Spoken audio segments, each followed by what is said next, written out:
Hello.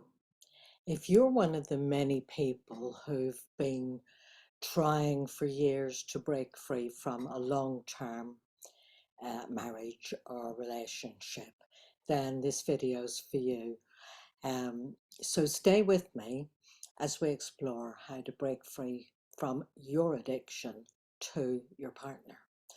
Um, so, look, this breaking free experience can be quite transformative. It can be a transformative journey of self discovery, away from the pain, the shame, the struggle, to a new and more peaceful place of understanding and of compassion for yourself and your partner and your children as well. Because if you've been living with someone with an addiction, and the whole scenario becomes your addiction, it impacts the whole family, every single one of you. It's not just the person with the addiction, but like I say, you have your addiction too, and it impacts you. And of course, it impacts your children because both parents are caught in this drama of trying to outwit addiction, and everybody suffers. But the good news is, you can rediscover meaning and purpose in your life again.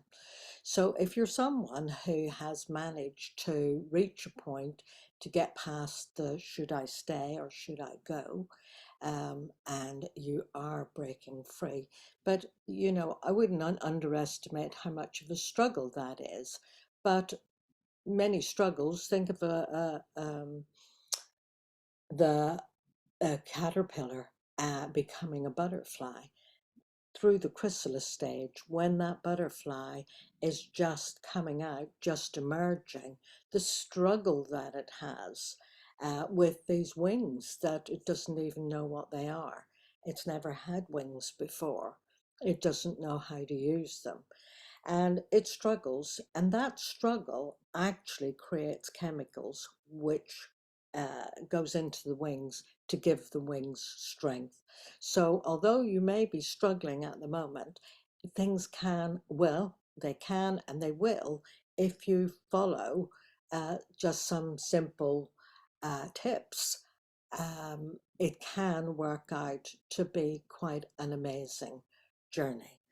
So to really move on, it does help if you can make sense of the past. Now, I don't mean to start dwelling on the past or, getting stuck in the past, because some people do that. They get stuck in, um, just ruminating. They get stuck in blame and fault, and really that it becomes toxic for yourself and everybody else. It's easy if you're living with an alcoholic or a drug addict or a gambler or whatever the drug of choice is. It's easy. Uh, well, I'm saying, using the word easy, I mean, the tendency is to fall into it, but it's not, doesn't feel easy, does it? The tendency is to feel so frustrated, so hurt, so angry, so powerless, so helpless, hopeless. The tendency is to get enmeshed in all of that and to blame, and of course it doesn't really get anybody anywhere. So like I say, it does help to make sense of the past, because most of you in long-term marriages will have been trying to do this for decades and finally have given up and let go, or admitted defeat, but that's not really letting go. Making sense of the past, there are a couple of different aspects to help us to do that, because often it makes no sense. It just does not make any sense. So you have to look back and look at it all, not from the point of view of being a victim of it, where you're the victim and your partner is the villain. Um, that just keeps everybody stuck in anger and resentment. So making sense of it from a position of observer, where you can stand back and take a look at the journey that you guys have been on. Um, both of you, probably the vast majority of couples who get together, nobody twisted their arm, nobody made you do it. Um, Mostly you went into it with eyes wide open. And yes, everybody has a kind of a psychological contract when they marry or go into a long-term relationship.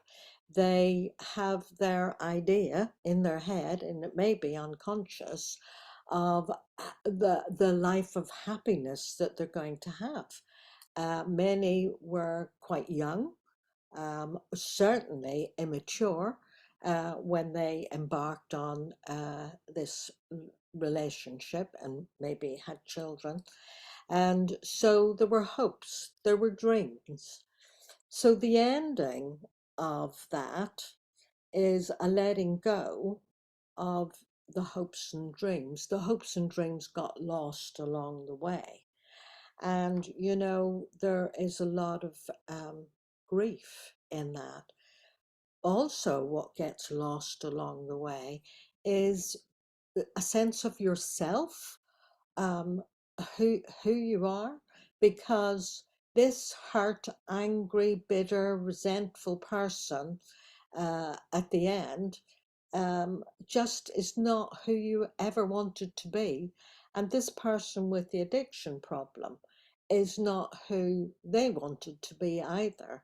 And it is pretty sad for all parties concerned. So I want you to know that, as opposed to staying stuck in all that pain and hurt and anger, um, there is a moving ahead to a place of understanding and of compassion for all concerned. That helps to make it much more healthy and less toxic going forward. So it does help in taking personal responsibility and recognizing, well, you didn't know what you were getting into. I understand that. Nobody does. Um, but that was your choice and you stepped into it. And now, without blaming yourself, even, just recognize there's no sense just spending years blaming. You have to just accept, I got myself into this and I'm getting myself out of it. So personal responsibility is a big step forward in moving forward. And, all that pain and sadness and sorrow and grief that you're dealing with or trying to deal with, at the same time that you're dealing with the practical issues of keeping a roof over your head, having an income, paying the bills, looking after the children, seeing to their foibles. And one of the things that happens here as well is, when you've been in a long-term relationship that revolves around addiction, the children in those families, because you're in survival mode most of the time, and there is all the drama constantly going on around them, the children don't have healthy parents, and they're not getting the parenting that actually is good for them. They haven't got great role models. Now, I'm not saying that as a fault or a judgment. It's a fact. And at some point later on down the line, the impact of all that starts to manifest with those children. So for you to move forward, there is a need for you to step aside from the drama, step out of it, and look like the caterpillar becoming the butterfly and going through that chrysalis, that metamorphosis stage. You need to be metamorphosing to get to the freedom that you want to get to. So there is a distinction between pain and suffering. Pain is what happens to you. It wasn't your fault. Nobody asked for it. It's what happened. The suffering is the meaning that you give to it all. So, one of the things that will help you to break free, because just moving out is not freedom, because emotionally you can still be very stuck. One of the things that frees you up is letting go of the suffering. The suffering is actually caused by the meaning that you give to it all. So the finding fault and the blame and the anger and the resentment, all of that is what creates the suffering.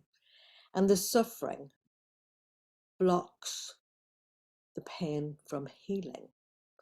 So one of the best ways to um, get clear of all that suffering, all that anger and hurt and resentment, is to actually get a good understanding and educate yourself about the nature of addiction, your partner's and yours, because it's very real to be addicted to a person. So educate yourself, and that is best done with a group of people who have been down that road, a group perhaps like Al Anon or Narcotics Anonymous or Gamblers Anonymous or the Rebuild Your Life membership group, where people have been where you are and have successfully broken free, not just physically, but mentally and emotionally and spiritually, and have moved on to be a happy person. So the taking responsibility, although the situation that you're in is not your fault, what happens next is your responsibility. So we're always in a state of becoming. So I would encourage you to join a group where you will get encouragement and support and understanding to help you understand where you've been and to free yourself up in the present so you can begin to reclaim yourself, the you that had some hopes and dreams. And it's never too late to be who you might have been. So you maybe can do that yourself. But with if you travel with others, people who get you, you can travel quicker. So embrace the lessons and embrace the journey. This is all part of a bigger journey. So if you can stand back and look at your life, loads of people are living to be 100 these days. So whatever age you are now, you've probably got another 2 lifetimes ahead of you. Um, this is not the end. In some ways, this is just a landing stage.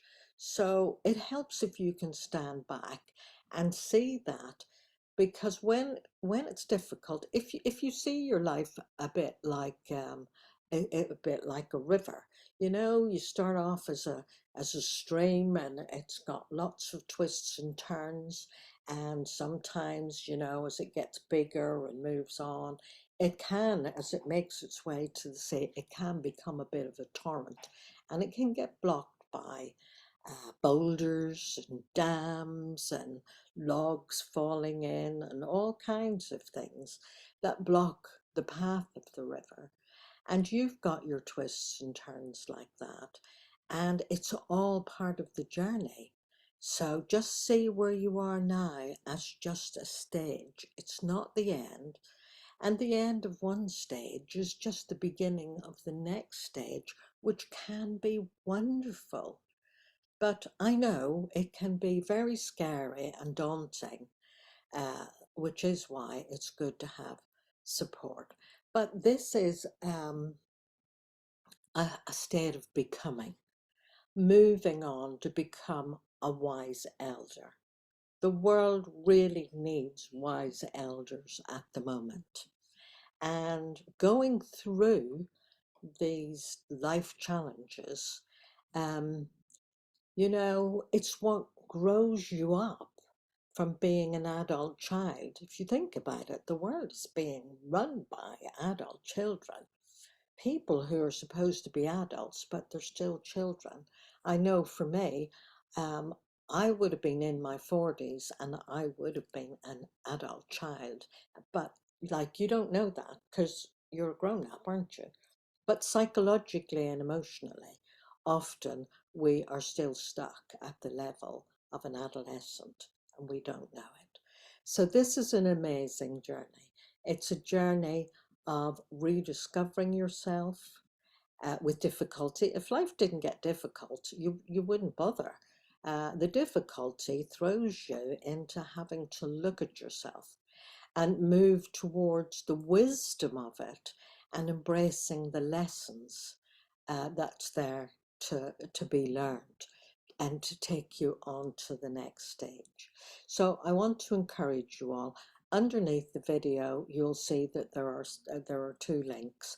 One is to rebuild your life a support group, and there's no cost to that, where people like yourself have built-in encouragement and support. And then there is Rebuild Your Life membership group, where you can have monthly group coaching that really will accelerate your journey from the pain to the pleasure. So I hope that was helpful. Leave your comments below and please click like if this was useful, and subscribe. That would be really great. And I look forward to seeing you in one of the groups. Bye for now.